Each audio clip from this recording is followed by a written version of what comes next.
আমার প্রিয় খ্রিস্টীয় বন্ধুরা, আপনাদের প্রত্যেককে প্রভু যিশু নামে স্বাগত জানাই। আপনারা দেখছেন জিসাস ভয়েস বাংলা চ্যানেল। তো আমরা এখন একটি বিষয় দেখব, যে বিষয়টি আমরা ওতপ্রোতভাবে জড়িত, যে বিষয়ের মধ্যে আমরাও সেটা করে থাকি, কেউ জেনে শুনে করি বা কেউ না জেনে করি, বা সেটা নিয়ে আজকের বিষয় রেখেছি। আর সেই বিষয়টি মাধ্যমে কি আমাদের কি হয়, আত্মিকভাবে আমরা আজ বিশ্বাসী হয়ে সেটা করার পরে কি আমাদের কোনো বাধা হয় বা কি ক্ষতি হচ্ছে, সেটা নিয়ে আলোচনা করছি। মিথ্যা কথা বলা, পরচর্চা করা, পরনিন্দা করা, এটা নিয়ে কি আমাদের কোনো প্রবলেম যাতে না হয়, আর পুনরায় যাতে আমরা না ভুল করি, আজ বিশ্বাসী হয়েও যে আমরা ভুল করছি, যে মিথ্যে কথা বলি, পরচর্চা করি, পরনিন্দা করি, এসবগুলো যাতে না করি, তার জন্য বাইবেল কি বলে সেটা নিয়ে আলোচনা আমরা করব। এখন পরপর আমরা কয়েকটি পয়েন্ট দেখব। পয়েন্টের মধ্যে 1 নম্বর পয়েন্টে মিথ্যা কথা বলা সম্পর্কে। বাইবেলে মিথ্যা কথা বলা স্পষ্টভাবে পাপ বলে উল্লেখ আছে। মিথ্যা কথা বলা সম্পর্কে বাইবেলে মিথ্যা বলা স্পষ্টভাবে পাপ বলে উল্লেখ আছে। এফেসীয় 4:25 পদে মিথ্যা ত্যাগ করো, প্রত্যেকে আপন প্রতিবেশীর সঙ্গে সত্য কথা বলো। আবার হিতোপদেশ 12:22 পদে মিথ্যা ওষ্ঠ প্রভুর কাছে ঘৃণিত, অর্থাৎ যে ব্যক্তি নিজেকে প্রভু বিশ্বাসী বলে দাবি করে কিন্তু ইচ্ছাকৃতভাবে মিথ্যা বলে, সে ঈশ্বরের ইচ্ছার বিরুদ্ধে চলে। এতে ঈশ্বরের সঙ্গে সম্পর্ক দুর্বল হয় এবং আত্মিক জীবন ক্ষতিগ্রস্ত হয়। এবার আমরা 2 নম্বর পয়েন্ট দেখি, পরনিন্দা ও পরচর্চা সম্পর্কে। বাইবেল যাকব 4:11 পদ, ভাইয়েরা একে অন্যের বিরুদ্ধে নিন্দা করো না। আরেকটি পদ দেখি, হিতোপদেশ 16:28 পদ, পরনিন্দুক ব্যক্তি বিবাদ সৃষ্টি করে। পরনিন্দা ও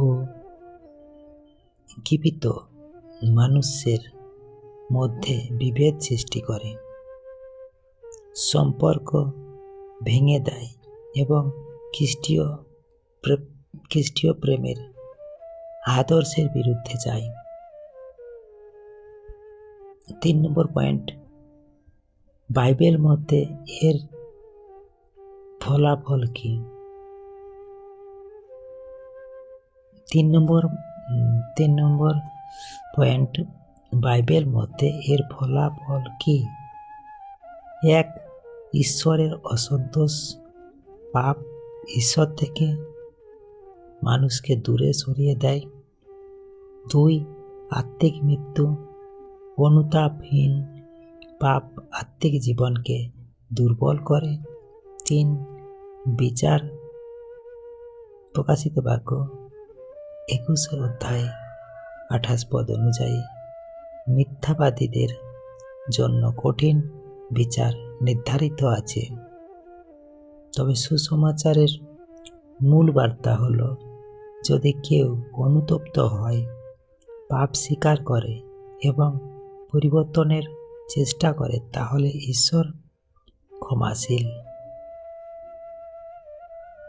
আমরা আরেকটি পদ দেখি, 1 যোহন 1:9 পদ, আমরা যদি আমাদের পাপ স্বীকার করি, তিনি বিশ্বস্ত ও ধার্মিক। তিনি আমাদের পাপ ক্ষমা করবেন, অর্থাৎ শুধু বিশ্বাসী দাবি করলেই যথেষ্ট নয়, জীবনেও তার ফল দেখা দরকার। তো ঈশ্বর তার আপনার বাক্যে প্রত্যেক আশীর্বাদ করুক। আমেন। জয় ঈশ্বর। এখন আমরা এই বিষয়ের উপরে প্রার্থনা করি। হে স্বর্গীয় পিতা, তুমি সত্যের ঈশ্বর, আমাদের মুখ ও হৃদয়কে শুদ্ধ করো। যদি আমরা মিথ্যা বলে থাকি, পরনিন্দা করে থাকি বা অন্যের ক্ষতি করে থাকি, আমাদের ক্ষমা করো।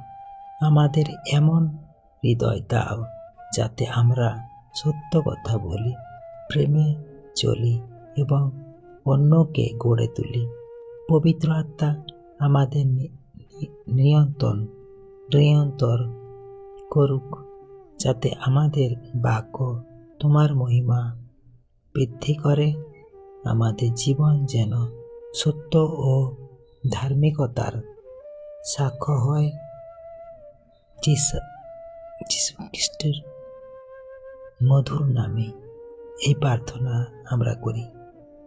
Amen, amen, amen. জয় যিশু। Praise the lord. আমার খ্রিস্টীয় বন্ধুরা, আপনাদের এরকম আত্মিক বিষয় ছোট ছোট আলোচনা ও প্রার্থনা কেমন লাগছে অবশ্যই কমেন্টে জানাবেন। আর চ্যানেলটি যারা এখনও সাবস্ক্রাইবার করেননি অবশ্যই করে নেবেন, আর যারা করেছেন তাদেরকে অসংখ্য ধন্যবাদ জানাই। আর এমন ব্যক্তি আছে যারা প্রভুর আত্মিক বিষয়, তারা আত্মিক খাদ্য পাওয়ার জন্য পিপাসিত হয়ে আছে, যারা নানা রকম কঠিন পীড়া, রোগ, অসুখ, দুঃখ, কষ্টের মধ্যে, সমস্যার মধ্যে রয়েছে, তাদেরকে অবশ্যই চ্যানেলটি শেয়ার করুন, তারাও যাতে প্রভুর আশীর্বাদ দয়া পায়। ধন্যবাদ। জয় যিশু।